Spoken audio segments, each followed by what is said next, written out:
ಸಾಕ್ ನಿಲ್ಸಿ. ಆ ತರ ಕರೆಯೋ ಯೋಗ್ಯತೆ ನಿಮ್ಗಿಲ್ಲ. ಈ ಮನೇಲಿ ಮಾತಾಡೋ ಅರ್ಹತೆ ಕಳ್ಕೊಂಡಿದ್ದೀರಾ ನೀವು. ನಮ್ಮೆಲ್ರಿಗೂ ಸತ್ಯ ಅರ್ಥ ಮಾಡಿಸಿದ್ದು ಊರ್ಮಿಳಾ ಆಂಟಿ. ನಮ್ಮೆಲ್ರಿಗೂ ಸುಳ್ಳು ಹೇಳಿ ಮೋಸ ಮಾಡಿದ್ದು ನೀವು.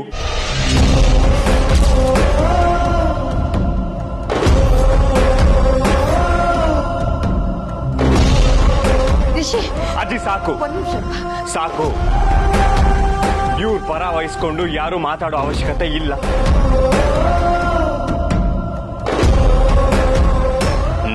ನನ್ನ ಮನೆಯವ್ರ ಕನ್ಸುಗಳನ್ನೆಲ್ಲ ನುಚ್ಚು ನೂರು ಮಾಡ್ಬಿಟ್ರಲ್ಲ ಕಮಲಿ ಅವರ.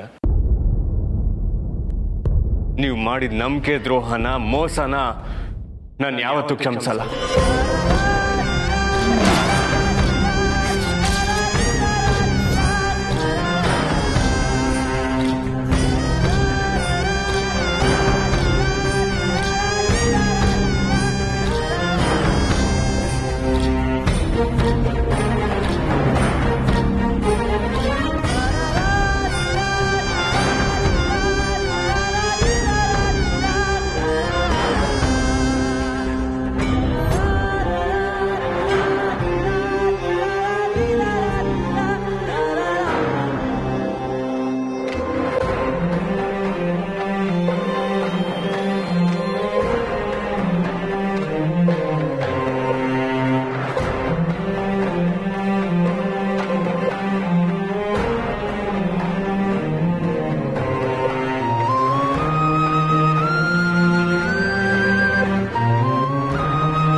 ನಂಗೇನು ಹೇಳಬೇಕು ಅಂತ ಗೊತ್ತಾಗ್ತಿಲ್ಲಮ್ಮ. ಹೀಗಾಗ್ಬಾರ್ದಾಗಿತ್ತು. ಆದ್ರೂ ನೀನ್ ಸ್ವಲ್ಪ ಹುಷಾರಾಗಿರ್ಬೇಕಾಗಿತ್ತು.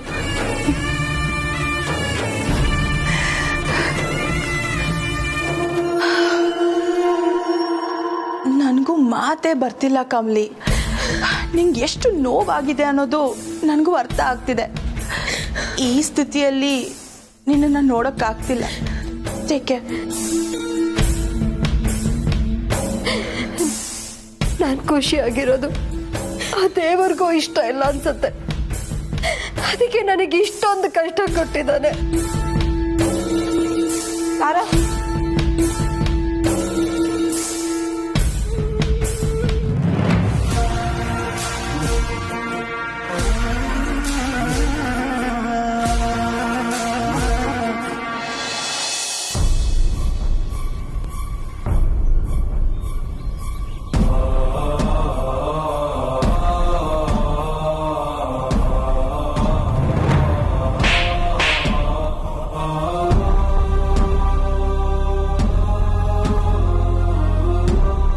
ರಿಷಿಕಾ ಅಂತ ಹೆಸರು ಫೈನಲೈಸ್ ಮಾಡಿ ಒಂದ್ ವೇಳೆ ಹುಟ್ಟೋ ಮಗು ಗಂಡಾಗೋದ್ರೆ ಅಂತನಾ?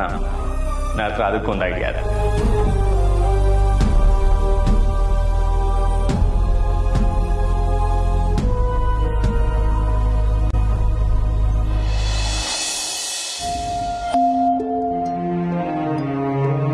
ರಿಷಿ, ಯಾಕಪ್ಪ ಹೀಗಾಯ್ತು? ನನಗೆ ಯಾಕೆ ಹೀಗಾಗಬೇಕಾಗಿತ್ತು?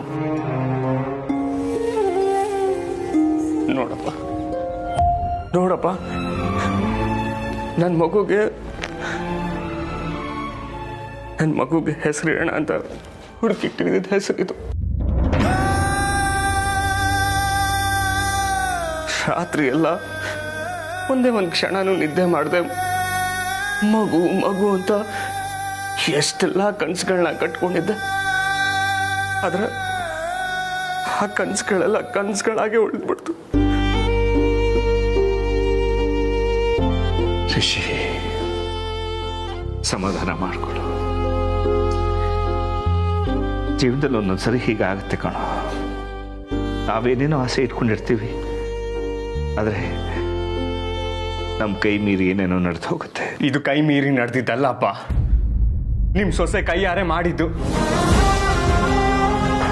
ಹೇಗಪ್ಪ ಸಾಧ್ಯ ಇದಲ್ಲ? ನನ್ನ ಮಗುನ ತಾನೇ ಕೊಂದು ಅದನ್ನ ಯಾರಿಗೂ ಹೇಳಿದೆ ಪೂಜೆ ಎಲ್ಲ ಮಾಡ್ತೀರಲ್ಲಪ್ಪ. ಹೇಗಪ್ಪ ಸಾಧ್ಯ? ರಿಷಿ, ಏನು ಗೊತ್ತಪ್ಪ, ನಾವುಗಳೆಲ್ಲ ಇಷ್ಟು ದೊಡ್ಡವರಾದರೂ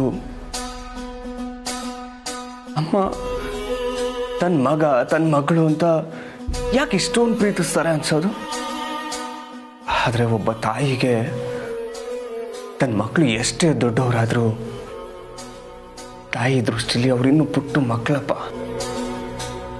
ಇಡೀ ಪ್ರಪಂಚನೇ ತನ್ನ ಮಕ್ಕಳ ವಿರುದ್ಧ ನಿಂತರೂ ತಾಯಿ ಮಾತ್ರ ತನ್ನ ಮಗು ಪರವಾಗಿ ನಿಲ್ತಾಳೆ. ಆದರೆ ಕಮಲಿ ಅವರು ಕಬಡ್ಡಿಗೋಸ್ಕರ, ಹೆಸರುಗೋಸ್ಕರ, ಗೆಲುವಿಗೋಸ್ಕರ ತನ್ನ ಹೊಟ್ಟೆಲಿದ್ದಿದ್ದ ಪುಟ್ಟ ಮಗುನ ಮರೆತು ಅದನ್ನ ಕೊಂದ್ಬಿಟ್ರಲ್ಲಪ್ಪ.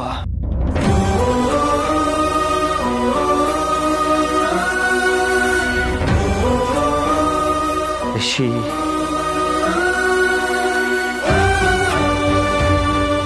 Rishi, please control yourself. ಸಿಟ್ಟಲ್ಲಿ ಏನೇನೋ ಮಾತಾಡಬೇಡಪ್ಪ. ಏನು ಮಾಡೋಕ್ಕಾಗಲ್ಲ, ಆಗ್ಬರ್ತಾಕೋಗಿದೆ. ನಂಗಿದನ್ನ ಅಕ್ಸೆಪ್ಟ್ ಮಾಡ್ಕೊಳ್ಳೋದಕ್ಕೆ ಆಗ್ತಿಲ್ಲಪ್ಪ. ನನ್ನ ಮಗುನ ನಾನು ಕಳ್ಕೊಂಬಿಟ್ನ. ಅಪ್ಪ ಎಷ್ಟೆಲ್ಲ ಕನಸುಗಳನ್ನ ಕಟ್ಕೊಂಡಿದ್ದಪ್ಪ. ಕಮಲಿ ಅವರು ತಾಯಿ ಆಗ್ತಿದ್ದಾರೆ ಅಂತ ಗೊತ್ತಾಗಿದ್ದ ಕ್ಷಣದಿಂದ ಎಷ್ಟು ಕನಸುಗಳನ್ನ ಕಟ್ಕೊಂಡಿದ್ದು. ಆ ಪುಟ್ಟು ಕಾಲುಗಳಿಂದ ನನ್ನ ಮಗು ಯಾವಾಗ ಓದಿಯೋದು. ಎಷ್ಟೊಂದು ಕನಸುಗಳಪ್ಪ. ನಂದೇ ಆದಂಥ ಪುಟ್ಟು ಪ್ರಪಂಚವೇ ಕಟ್ಟಿಟ್ಕೊಂಡಿದ್ದೆ. ಈಗ ನನ್ನ ಮಗು ನಾನು ಎತ್ಕೊಳಕ್ಕಾಗಲ್ವಪ್ಪ, ನಾನು ಮುಟ್ಟಕ್ಕಾಗಲ್ವಾ?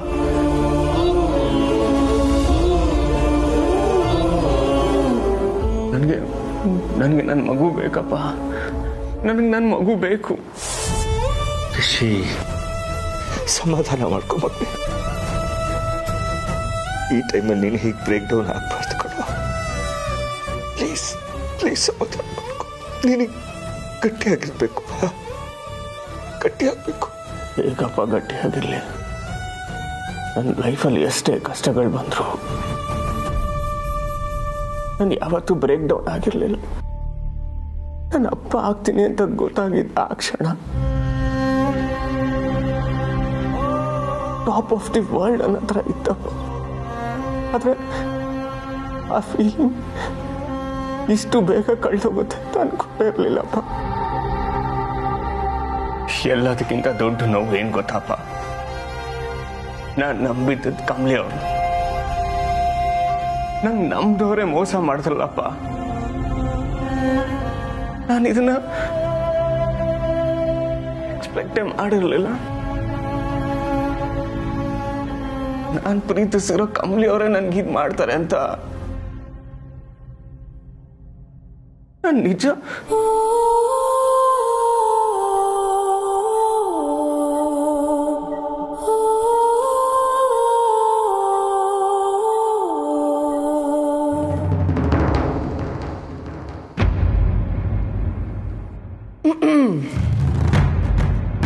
ಎಣ್ಣೆ ತುಂಬ ಉರಿತಿರ್ಬೇಕಲ್ವಾ? ಪಾಪ ಕಮಲಿ, ನಿನಗೆ ಸ್ಥಿತಿ ಬರಬಾರ್ದಾಗಿತ್ತು. So sad. ಆದರೆ ಈ ಸ್ಥಿತಿನ ನೀನಾಗಿ ನೀನೇ ತಂದ್ಕೊಂಡಿದ್ದು. ನಿನ್ನ ಹಠ, ನಿನ್ನ ಅಹಂಕಾರ, ನಿನ್ನ ಓವರ್ ಕಾನ್ಫಿಡೆನ್ಸ್, ಅದರಿಂದಾನೇ ನಿನಗೆ ಈ ಗತಿ ಬಂದಿರೋದು. ನೀನು ಒಂದ್ಸಲ ನನ್ನ ಮಾತು ಕೇಳ್ಬೋದಿತ್ತು ಕಮಲಿ. ನೀನು ಚಿಕ್ಕವಳು, ನಿನಗೆ ಗೊತ್ತಾಗಲ್ಲ ಅಂತ ನಾನೇ ನಿನಗೆ ತಿಳಿಸಿ ಹೇಳಿದ್ನಲ್ಲ. ನೀನಾಗಿ ನೀನೇ ಋಷಿಯಿಂದ ದೂರ ಹೋದರೆ ಸರಿ, ಇಲ್ಲಾಂದರೆ ನಾನು ನನ್ನ ಕೆಲಸ ಮಾಡಬೇಕಾಗುತ್ತೆ ಅಂತ ಸ್ಪಷ್ಟವಾಗಿ ಹೇಳಿದ್ನಲ್ಲ. 15 ದಿನಗಳ ಕಾಲ ಅವಕಾಶ ಕೊಟ್ಟಿದ್ನಲ್ಲ ಕಮಲಿ. ನಾನೇನು ಕೆಟ್ಟವಳಲ್ಲ, ಬೀದಿಗೆ ಬೀಳುವಂತನೂ ನಾನು ಹೇಳಿರ್ಲಿಲ್ವಲ್ಲ. ಇಲ್ಲಿರೋದಕ್ಕಿಂತ ಸುಖವಾಗಿರೋದಕ್ಕೆ ನಾನು ವ್ಯವಸ್ಥೆ ಮಾಡ್ತೀನಿ ಅಂತ ಹೇಳಿದ್ನಲ್ಲ. ಆದರೆ ನೀನು ಈ ಊರ್ಮಿಳಾ ಚಿಕ್ಕಮ್ಮನ ಮಾತನ್ನ ಸೀರಿಯಸ್ ಆಗಿ ತಗೊಂಡಿಲ್ಲ. ಅದಕ್ಕೆ ನಿನ್ಗಿವತ್ತು ಇಂಥ ಪರಿಸ್ಥಿತಿ ಬಂದಿದೆ, ಎದುರಿಸು. ಏನಂದಿದೆ ನೀನು? ನನಗೆ ನನ್ನ ಗಂಡ ಇದ್ರೆ ಸಾಕು, ಆಸ್ತಿ ಅಂತಸ್ತು ಯಾವುದು ಬೇಡ ಅಂತ ಹೇಳಿದ್ದೆ ಅಲ್ಲ? ಇವತ್ತು ಆ ಗಂಡನೇ ನಿನ್ನ ವಿರುದ್ಧವಾಗಿದ್ದಾನೆ. ಅದೇನೋ ಪ್ರೀತಿ ಪ್ರೀತಿ ಅಂತ ಕೊಚ್ಕೋತಿದ್ಯಲ್ಲ, ಮತ್ತೇನ ಇದು? ಕಮಲಿ, ಅವತ್ತು ದೇವಸ್ಥಾನದಲ್ಲಿ ಸಿಕ್ಕಿದಾಗ ನೀನೇನು ಹೇಳಿದ್ದೆ ಹೇಳು? ನನ್ನ ಋಷಿನ ದೂರ ಮಾಡೋದಕ್ಕೆ ನಿಮ್ಮಿಂದ ಸಾಧ್ಯನೇ ಇಲ್ಲ, ಯಾಕಂದರೆ ನಮ್ಮಿಬ್ಬರ ಪ್ರೀತಿ ಸಂಕೇತವಾಗಿ ನಾನು ಹೊಟ್ಟೆಯಲ್ಲಿ ಮಗುವಿದೆ ಅಂತ ತಾನೆ. ಕಮಲಿ, ಎಲ್ಲಿದೆ ಆ ಮಗು? ಅದೇ ಪ್ರೀತಿ ಸಂಕೇತವಾಗಿದ್ದ ಮಗು ಎಲ್ಲಿದೆ ಕಮಲಿ? ಹಾ, ಛೇ ಛೇ ಛೇ ಛೇ ಛೇ ಕಮಲಿ ಬಿಡು. ಹೀಗೆ ಅಳ್ಬೇಡ ಕಮಲಿ, ನಂಗೆ ತುಂಬ ಬೇಜಾರಾಗುತ್ತೆ. ಸಮಾಧಾನ ಮಾಡ್ಕೊ ಪ್ಲೀಸ್. ಇದಕ್ಕೆ ಹೇಳೋದು ಕಮಲಿ, ದೊಡ್ಡವ್ರ ಮಾತನ್ನ ಕೇಳಬೇಕು ಅಂತ. ನನ್ನ ಮಾತಿಗೆ ಬೆಲೆ ಕೊಟ್ಟು ನೀನು ಮನೆ ಬಿಟ್ಟು ಹೋಗಿದ್ದಿದ್ರೆ ಆಗ ನಿನಗೆ ಬೆಲೆನೂ ಇರ್ತಿತ್ತು, ಗೌರವನೂ ಇರ್ತಿತ್ತು. ಆದರೆ ಈಗ ಯಾರೂ ನಿನ್ನ ಕಡೆ ಮೂಸು ನೋಡಲ್ಲ. ಇಷ್ಟೇ ಕಮಲಿ, ಜೀವನ ಅಂದರೆ ಇಷ್ಟೇ.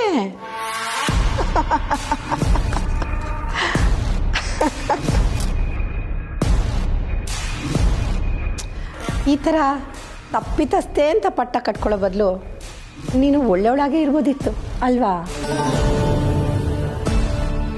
ಆದರೆ ನಿನ್ನ ದುರಾದೃಷ್ಟ ಅನುಭವಿಸು.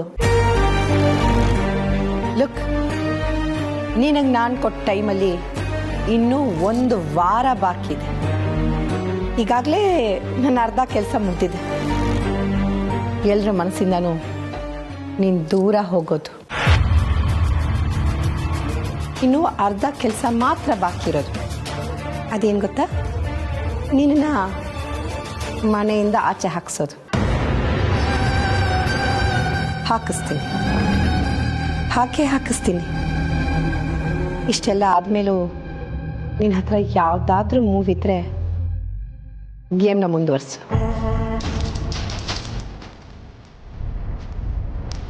Good luck.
ಅಮ್ಮ, ಪ್ಲೀಸ್ ಅಳ್ಬೇಡಿ, ಸಮಾಧಾನ ಮಾಡ್ಕೊಳ್ಳಿ.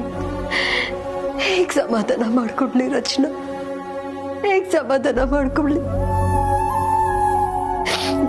ಬಹುಶಃ ಆ ದೇವ್ರಿಗೆ ನಮ್ಮ ಮೇಲೆ, ನಮ್ಮ ಮನೆ ಮೇಲೆ ತುಂಬ ಸಿಟ್ಟು ಅನ್ಸುತ್ತೆ.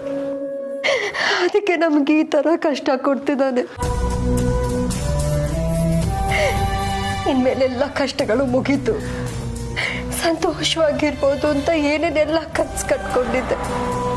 ಆದ್ರೆ ಎಲ್ಲ ನುಚ್ಚು ನೂರಾಗೋಯ್ತು. ಅಮ್ಮ ಪ್ಲೀಸ್. ನನ್ನಿಂದ ಆಗ್ತಿಲ್ಲ ರಚನಾ, ನನ್ನಿಂದ ಆಗ್ತಿಲ್ಲ. ನನ್ನ ಮೊಮ್ಮಗು ಬಗ್ಗೆ ನಾನು ಎಷ್ಟು ಕನಸುಗಳನ್ನ ಕಟ್ಕೊಂಡಿದ್ದೆ ಗೊತ್ತಾ? ಪುಟ್ಟ ಪುಟ್ಟ ಹೆಜ್ಜೆ ಇಟ್ಟು ನಮ್ಮ ಮನೇಲಿ ಓಡಾಡೋ ಕಂದನ್ನ ನಾನು ಯಾವಾಗ ನೋಡಿ ಕಣ್ ತುಂಬಿಕೊಳ್ತೀನೋ ಅಂತ ಕಾಯ್ತಾ ಇದ್ದೆ. ಆದ್ರೆ ಎಲ್ಲ ಕನ್ಸಾಗೆ ಉಳಿತಲ್ಲ. ಯಾಕೆ ಹೀಗಾಯ್ತು? ಕಮಲಿ ಯಾಕೆ ಹೀಗೆ ಮಾಡಿದ್ಲು?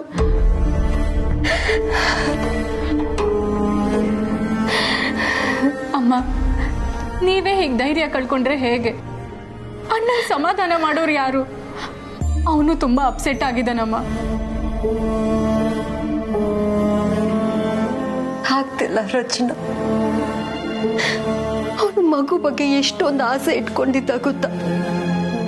ಅವನಿಗೆ ಅಷ್ಟೊಂದು ಅವಮಾನ ಮಾಡಿ ನೋವು ಕೊಟ್ಟ ಅನ್ನಪೂರ್ಣಮ್ಮ ಅವ್ರ ಕಾಲು ಹಿಡಿದು ಮನೆಗೆ ಕರ್ಕೊಂಡು ಬಂದ. ಯಾಕೆ ಹೇಳು? ಈ ಟೈಮಲ್ಲಿ ಕಮಲಿ ಖುಷಿಯಾಗಿರ್ಬೇಕು ಅಂತ ಅವನು ಮಾಡ್ತಾ ಇದ್ದಿದ್ದ ಕೆಲಸನ ಕಳ್ಕೊಂಡ. ಅವನು ಹೊರಗಡೆ ಹೋದಾಗ ತಾತನ ಸಾವಿನ ಬಗ್ಗೆ ಜನ 1000 ಪ್ರಶ್ನೆ ಕೇಳಿದ್ರು. ಅವನ ಎಲ್ಲ ನೋವನ್ನ ಮರ್ತಿದ್ದೆ. ಮಗು ಬರ್ತಾ ಇದೆ ಅನ್ನೋ ಖುಷಿಯಿಂದ ಆ ಖುಷಿನೇ ಹೊರಟೋಯ್ತು. ಅವನಿಗೆ ನೋವಾಗದೆ ಇರೋ ರಚನಾ. ನನ್ನಿಂದ ಅವನಿಗೆ ಸಮಾಧಾನ ಮಾಡೋಕ್ಕಾಗಲ್ಲ. ನನಗೆ ಸಮಾಧಾನ ಮಾಡೋಕ್ಕಾಗಲ್ಲ.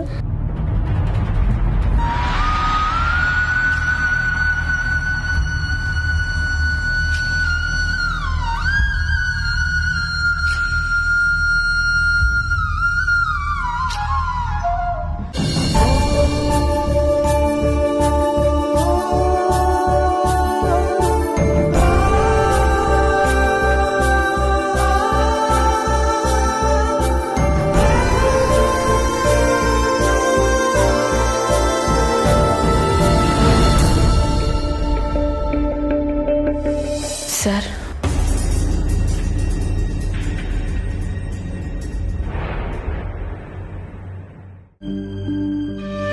ಸರ್, ನನ್ನ ಮ್ಯಾಗ ಕೋಪ ಇದ್ರೆ ಬೇಕಾದ್ರೆ ಇನ್ನೂ ಒಂದೇಟು ಹೊಡೆದು ಬಿಡಿ ಸರ್.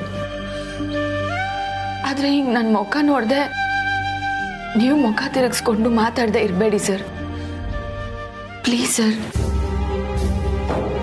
ಸರ್ ಸರ್ ನಾನು ಹೇಳೋದನ್ನ ಕೇಳಿ ಸರ್. ನಿಮ್ಮಿಂದಾಗ್ಲಿ ಅತ್ತೆ ಮಾವನಿಂದಾಗ್ಲಿ ಈ ಹೆಸೆಯನ್ನ ಮುಚ್ಚಿಡ್ಬೇಕು ಅನ್ನೋದು ನನ್ನ ಉದ್ದೇಶ ಆಗಿರ್ಲಿಲ್ಲ. ನೀವ ಮಗು ಮ್ಯಾಕಿಟ್ಟಿದ್ದ ಪ್ರೀತಿ ನೋಡಿ ನನ್ನ ಬಾಯಿ ಕಟ್ಟೋಯ್ತು ಸರ್. ಸರ್ ನಾನು ಕಬಡ್ಡಿ ಆಡಕ್ ಹೋಗಿದ್ದೆ ಅಂತ ಅತ್ತೆ ಮಾವನ್ ಗೊತ್ತಾಗಿದ್ದಕ್ಕೇನೆ ಅವ್ರು ಏಟೆಲ್ಲ ಟೆನ್ಷನ್ ಮಾಡ್ಕೊಂಡ್ರು. ಇನ್ನು ಅದರಿಂದನೇ ಅಬೋಷನ್ ಆಯ್ತು ಅಂತ ಗೊತ್ತಾದ್ರೆ ಅವ್ರಿಗೆ ಏನಾಯ್ತಾಯ್ತು ಅಂತ ನನ್ಗೆ ಯೋಚನೆ ಆಗೋಯ್ತು ಸರ್. ಸರ್ ನಾನು ಇವತ್ತೇ ಈಸಿಯಾನ ನಿಮ್ ತವ ಹೇಳ್ಬೇಕು ಅಂತಿದ್ದೆ. ಆದ್ರೆ ನೀವು ಮಗು ಹೆಸರು ಅಂತೆಲ್ಲ ಮಾತಾಡಿದಾಗ ನನ್ಗೇನ್ ಮಾತಾಡ್ಬೇಕು ಅಂತಾನೆ ಗೊತ್ತಾಗ್ಲಿಲ್ಲ ಸರ್. ಅದಕ್ಕೆ ಇವತ್ತು ಫಂಕ್ಷನ್ ಮುಗಿದ್ಮ್ಯಾಕೆ ನಮ್ಮ ಮನೆಯವ್ರಷ್ಟೇ ಇದ್ದಾಗ ಈ ವಿಷಯನ ನಾನೇ ನಿಮ್ ತವ ಹೇಳ್ಬೇಕು ಅಂತಿದ್ದೆ. ಅಷ್ಟರಲ್ಲಿ ಸರ್ ಊರ್ಮಿಳ ಚಿಕ್ಕಮ್ಮ ಇವತ್ತು ಈ ವಿಷಯ ಹೇಳಲಿಲ್ಲ ಅಂದಿದ್ರು ನಾನೇ ಈ ವಿಷಯನ ಹೇಳ್ತಿದ್ದೆ ಸರ್. ಇದನ್ನ ನಿಮ್ ತವ ಮುಚ್ಚಿಡ್ಬೇಕು ಅನ್ನೋ ಉದ್ದೇಶ ನನಗಿರ್ಲಿಲ್ಲ. ನನ್ನ ನಂಬಿ ಸರ್. ಸರ್ ನಿಮಗೆ ಗೊತ್ತಾ, ನಾನು ಬೆಳಗಿಂದನು ನಿಮ್ ತವ ಮಾತಾಡ್ಬೇಕು ಅಂತ ಹೇಳ್ತಾನೆ ಇದ್ದೆ. ಅದಿದೇ ವಿಷಯ ಸರ್. ಆದ್ರೆ ನೀವು ಮಗು ಬಗ್ಗೆ ಕಟ್ಕೊಂಡಿರೋ ಕನ್ಸು ನೋಡಿ ನನಗೆ ಹೆಂಗೆ ಹೇಳ್ಬೇಕು ಅಂತಾನೆ ಗೊತ್ತಾಗ್ಲಿಲ್ಲ ಸರ್. ಅಷ್ಟೇ ಅಲ್ಲ ಸರ್, ನೆನ್ನೆ ರಾತ್ರಿ ನೀವು ಮಗುಗೆ ಏನ್ ಹೆಸರಿಡ್ಬೇಕು ಅಂತ ಯೋಚನೆ ಮಾಡ್ತಿದ್ದೀನಿ ಅಂದ್ರಲ್ಲ, ನಾನು ನಿಮ್ ತವ ಈಸಿಯ ಮಾತಾಡ್ಬೇಕು ಅಂತಾನೆ ಬಂದೆ. ಆದ್ರೆ ನಾನು ಮಾತಾಡಕ್ಕೆ ನೀವೇ ಅವಕಾಶ ಮಾಡ್ಕೊಡ್ಲಿಲ್ಲ ಸರ್. ಸರ್ ನನ್ನ ಕೈಲಿ ನಿಮ್ಮನಿಗೆ ನೋಡಕ್ ಆಯ್ತಿಲ್ಲ ಸರ್. ಸರ್ ದಯವಿಟ್ಟು ನನ್ನ ನೋಡಿ ಸರ್, ನನ್ನ ತವ ಮಾತಾಡಿ. ನೀವ್ ಹಿಂಗಿರೋ ನನ್ನ ಕೈಲಿ ಆಗಕ್ಕಿಲ್ಲ ಸರ್. ಬೇಕಾದ್ರೆ ನನ್ಗಿನ್ನ ಒಂದ್ 2 ಡೇಟ್ ಹೊಡೆದು ಬಿಡಿ ಸರ್. ಆದ್ರೆ ದಯವಿಟ್ಟು ನನ್ನ ತವ ಮಾತಾಡದೆ ಮಾತ್ರ ಇರಬೇಡಿ ಸರ್. ಸರ್ ಸರ್ ನಿಮ್ದಮ್ಮಯ್ಯ ಅಂತೀನಿ, ನನ್ನ ಕ್ಷಮಿಸಿದೀನಿ ಅಂತ ಹೇಳಿ ಸರ್. ನೀವು ನನ್ನ ಕ್ಷಮಿಸೋ ಗಂಟ, ನನ್ನ ಮುಖ ನೋಡಿ ಮಾತಾಡೋ ಗಂಟ ನಾನು ನಿಮ್ ಕೈ ಬಿಡಕ್ಕಿಲ್ಲ ಸರ್. ಹೇಳಿ ಸರ್.